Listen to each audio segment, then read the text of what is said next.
Hello, let's talk about some interesting book about Monte Cristo. The book named The Count of Monte Cristo. So picture this: a 19-year-old Edmond Dantès, who's basically the definition of a good dude, loyal, hardworking, sailing around the Mediterranean, dreaming of marrying the girl who he loves and becoming captain of his ship. He's right on the edge of having everything he ever wanted. And you know how life is sometimes, right when you're almost there, that's when jealousy wakes up. And in Edmund's case, jealousy doesn't just wake up. It takes the wheel, floors the gas, and drives straight into his life like a drunk driver during a parade. Three guys team up, each with their own flavor of envy. One wants his position, another wants his goal, and the last one just sees an opportunity to ruin someone to make himself look better. They don't even hate him that deeply, they just can't tolerate watching someone be young, talented, and happy at the same time. So they write a fake letter accusing him of being a traitor. Whole life destroyed with one piece of paper. And that's the first theme of the story. Sometimes it's not bullets that ruin you, it's people quiet little moves in the dark. And Edmund gets arrested on his wedding day, like literally in the middle of the celebration. And instead of investigating, the system basically shrugs and say, yeah, seems guilty enough, because the prosecutor has his own dirty secrets, and Edmund becomes the perfect pawn to protect them. So they thrown him into a prison called the Chateo Deep, which is basically hell on a rock. No trial, no explanation, no future, just darkness and walls. And this is where the book really shifts. The happy, bright sky illusion ends, and life starts teaching Edmund the lesson nobody wants to learn. In the beginning, he's breaking down like any normal person would. He's screaming, crying, begging. He thinks everything's over. But life pulls a weird move on him. It gives him a mentor.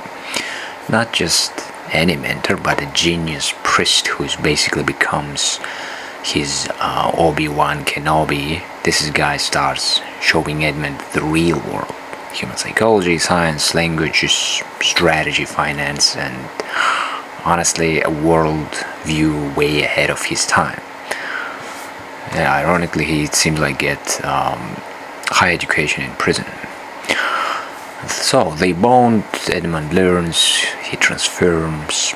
The priest also gives him the map, literally, to hidden treasure, so massive it makes modern lottery winnings look like a pocket change.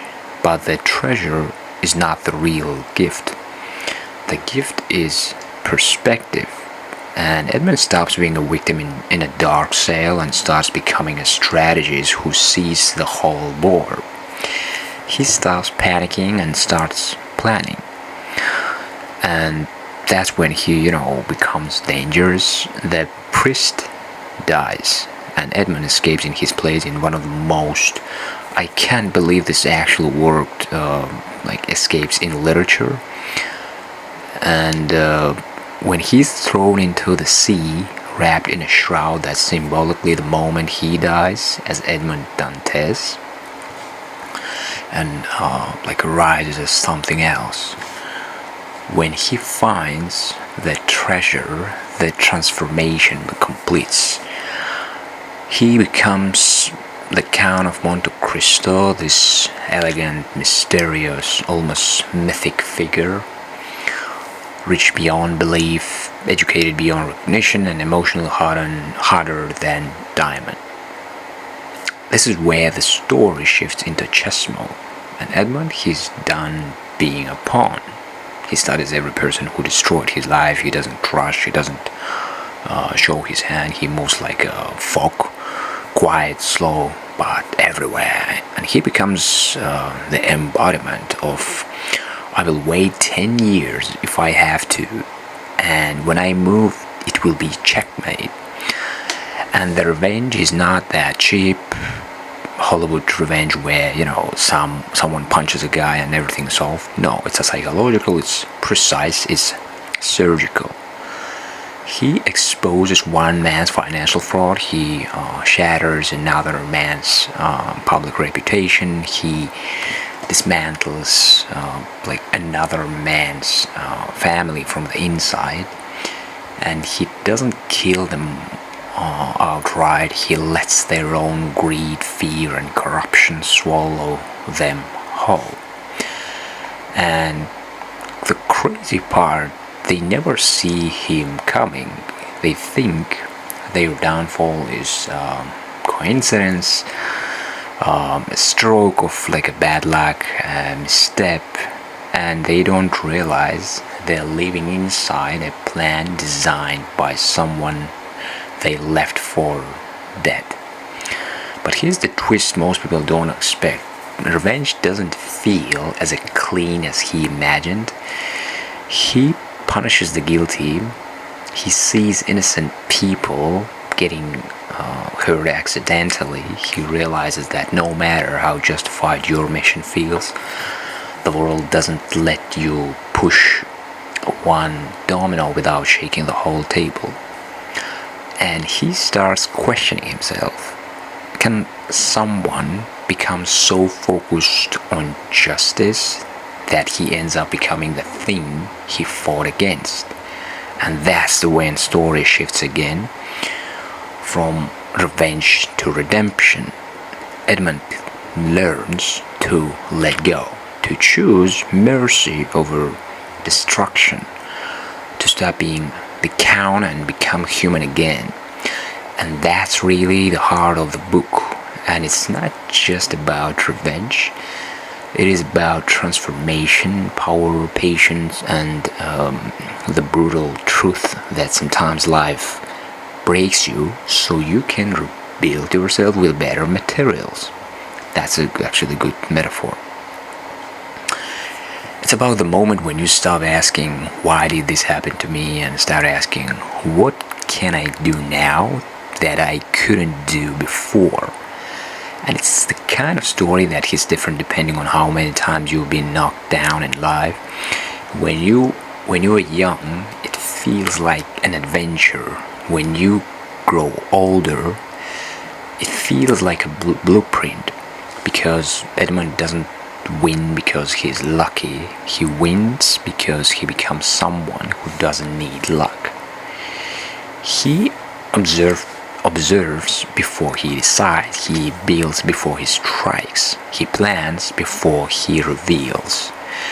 He waits before he moves. And this is why the book still lands harder than most modern stories. It's not giving you a fantasy escape. It's giving you a mindset shift. It is telling you that even if people betray you, even if everything collapses, even if your life gets ripped apart, you can rebuild, you can rise, and you can come back on your own terms. And maybe you won't come back as a masked count with a hidden island full of gold, but you will come back with sharper eyes, colder patience, and sense of strategy that makes the old version of you look like a beginner. Monte Cristo is a story about losing everything and becoming unstoppable because of it. And in a weird way, it whispers this one quiet line to anyone who reads it: what broke you can be the thing that builds you, if you learn how to use it. So if you like this story, smash the subscribe button, like button. See you next time.